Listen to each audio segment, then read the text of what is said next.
Welcome back, class 10, your history class. Today we will revise chapter 5, the Muslim League. Basically, in this chapter, you are supposed to study the aims and objectives of the Muslim League. So, Muslim League basically was formed due to the Britishers' policy of divide and rule, because they always wanted that Hindu Muslims should be divided so that it will be easier for them to rule over our country. And then there was educational and economic backwardness of the Muslim community, because they were against the Western education, while the children of Hindus went to the school run by the government or Christian missionaries. So this widened the gap between the two communities.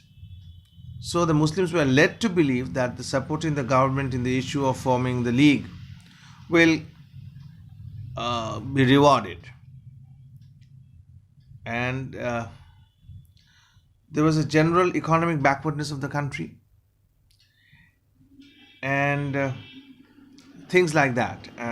But you are not for your exam in 2021. Only the aims and objectives are there, but if it changes, you can always go back. If there is any change in the syllabus, you can always go back to my previous videos where I have explained the full chapter in detail. The aims and objectives of the Muslim League. Objectives of the Muslim Leagues are as follows. Number 1, to promote among Indian Muslims feelings of loyalty towards the British government. So the first aim of the Muslim League was to promote among Indian Muslims a feeling of loyalty. They should be loyal towards the British government. The League would also remove misconceptions that may arise as to the intentions of the government in relations to the Indian Muslims. So first of all, they would promote among the Indian Muslims a feeling of loyalty towards the British government, and the League would also remove any misconceptions that may arise regarding the intentions of the government in relation to the Indian Muslims. Second aim or objective is to protect the political and other rights of the Muslims and to place their needs and aspirations before the government in mild and moderate language. Another aim or objective of the League was to protect the political and other rights of the Muslims and place their needs and aspirations in front of the government in mild and moderate language.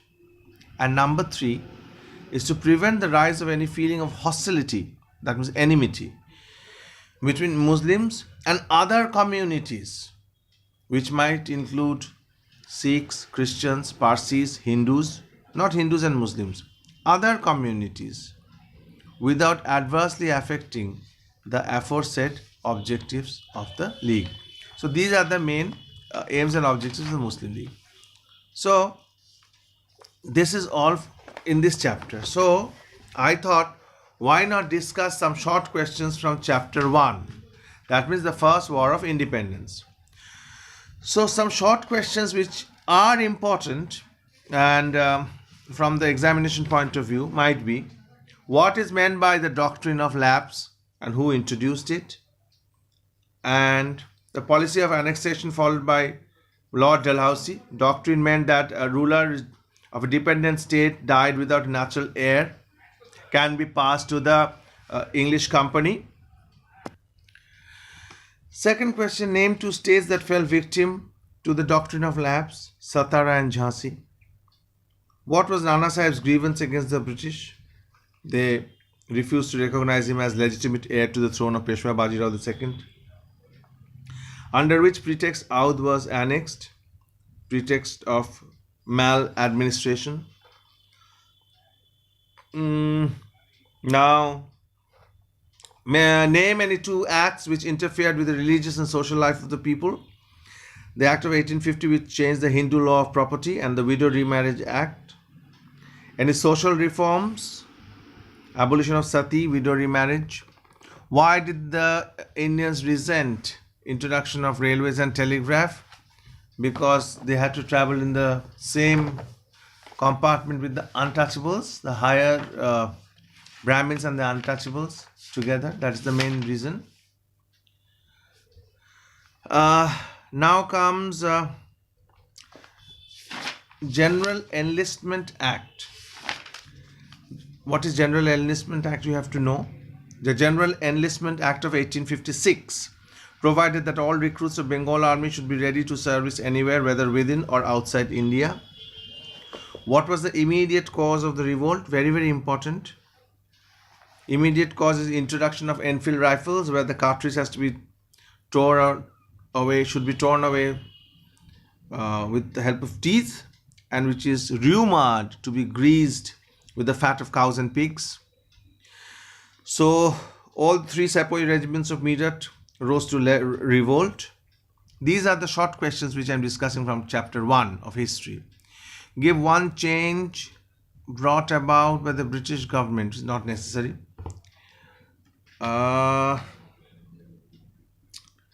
One administrative cause, Indians were excluded from all high officials.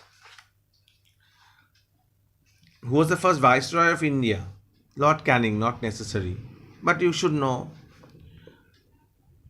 So basically, in this chapter, you have to know the reasons, that means the causes. Under the causes, you have to know all the political causes, which is the doctrine of lapse, discourtesy to the Mughal emperor, treatment meted out to Nana Sahib, annexation of Awadh, which is very important, unpopular administration or administrative failures. Okay, you can know that misbehavior with the Indians, then the British law was not understood by the Indians because it was in English language. Indians were excluded from any high post. The British officials had great arrogance. Then there was vague and floating rumors that the company's days are numbered. Okay. Now comes social and religious causes, which you have to remember. Fears of mass conversion to Christianity, introduction of Christianity or introduction of Christian missionaries. You have to know. What were the laws that interfered with the religion and customs of the people? Very, very important.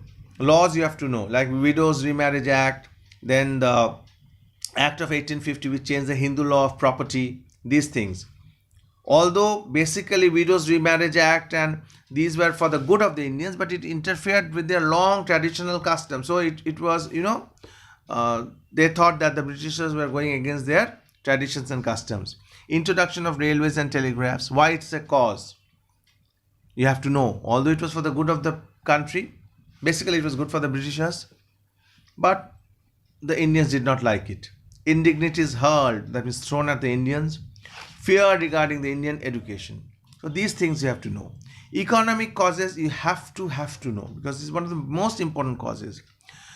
How the trade and handicrafts were ruined, how the cultivators were driven down to poverty, impoverished, how India was reduced to an agricultural colony of the British, how inhuman treatment was meted out to the indigo cultivators, how annexation of rent free lands and estates, how there was a loss of livelihood and there was big famines.